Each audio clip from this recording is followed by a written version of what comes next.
Bienvenido a la unidad número 1, Cambio climático. En el capítulo número 3 estamos resolviendo la pregunta ¿qué podemos hacer organizaciones y personas para enfrentar el cambio climático? Para continuar desarrollando la respuesta a esta pregunta, en la lección número 6 abordaremos la temática Gestión de la huella de carbono. Empecemos. Para el desarrollo de esta lección, vamos a abordar las tres estrategias principales de la gestión del cambio climático: mitigación, adaptación y compensación. En la lucha contra el cambio climático, todas las acciones normalmente se agrupan en tres estrategias principales. Primero, la mitigación, la cual consiste en las medidas orientadas a reducir o limitar la producción de emisiones de gases de efecto invernadero desde la fuente. Un ejemplo típico son las medidas de eficiencia energética y de conversión a energías renovables, lo cual disminuye o elimina el uso de combustibles fósiles causantes del cambio climático y otras problemáticas ambientales. La segunda estrategia es la adaptación, la cual consiste en las medidas orientadas a reducir la vulnerabilidad de los territorios al cambio climático. Un ejemplo típico es la organización y capacitación de las comunidades. La tercera estrategia es la compensación de carbono, la cual consiste en las medidas orientadas a promover la captura de carbono por procesos naturales. Un ejemplo típico es la siembra de árboles y la compra-venta de créditos de carbono forestal. Lo ideal es que la primera acción a implementarse sea siempre la mitigación, ya que esto ayuda a resolver el problema de fondo y reduce a su vez la necesidad de adaptarse y de compensar. Sin embargo, debido al rápido avance de los efectos del cambio climático, los tres tipos de medidas deberán implementarse de forma paralela. A continuación vamos a detallar lo referente a cada una de estas tres estrategias. Empecemos por mitigación.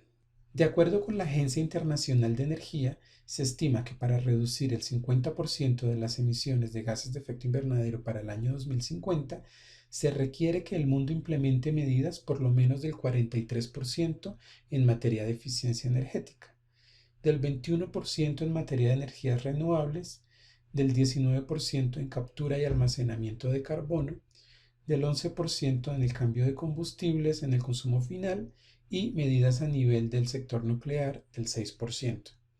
Aunque estos porcentajes pueden parecer un poco conservadores, en términos de cantidad implican grandes esfuerzos y grandes avances tecnológicos.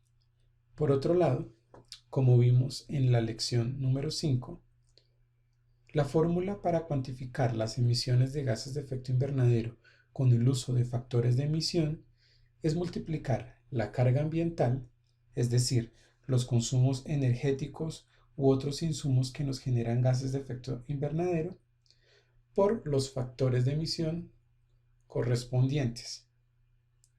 Por lo tanto, podemos incidir en estas dos variables de la siguiente manera.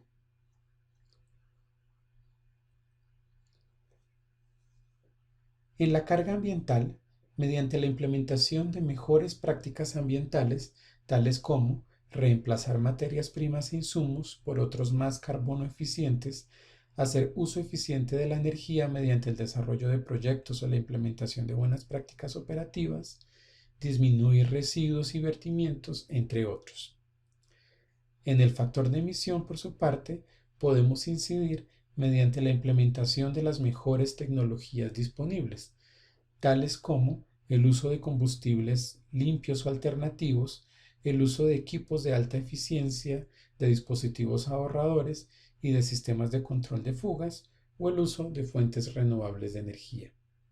Con la combinación de estas dos acciones de mitigación a nivel de carga ambiental y a nivel de factor de emisión, lograremos disminuir nuestras emisiones de gases de efecto invernadero organizacionales, es decir, mitigarlas. Es importante mencionar en materia de mitigación de emisiones de gases de efecto invernadero que aunque la organización esté sujeta a expedir un permiso de emisiones atmosféricas, los contaminantes que se miden desde la norma para permisos de emisiones atmosféricas son diferentes a los gases de efecto invernadero que se cuantifican en una huella de carbono.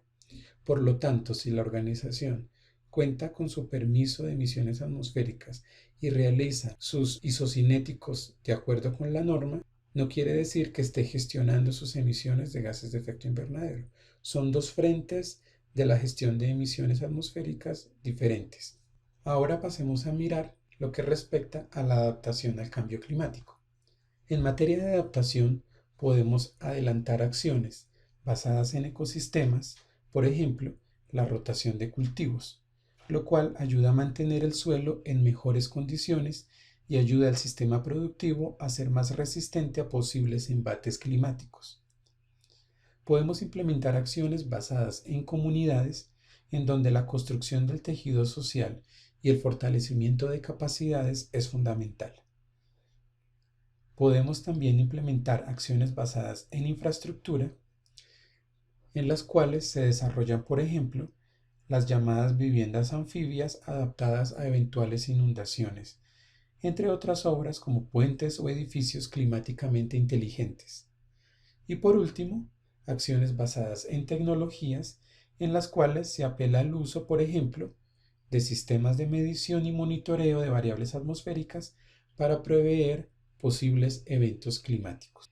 En lo que respecta a la compensación de carbono, esta se puede realizar a través de siembras forestales con fines de conservación que realice la empresa directamente o con el apoyo de organizaciones ambientales especializadas, como por ejemplo la CAEM. Ojalá que la organización externa en la cual la empresa se apoye para este proceso esté en la capacidad de cuantificar los niveles de captura de carbono de las especies que se hayan sembrado. Es importante mencionar dos cosas. Primero, que estas compensaciones de carbono son diferentes a las compensaciones que impone la autoridad ambiental por otro tipo de impactos ambientales ya reglamentados como la pérdida de biodiversidad y por el tipo de actividad que la organización realice.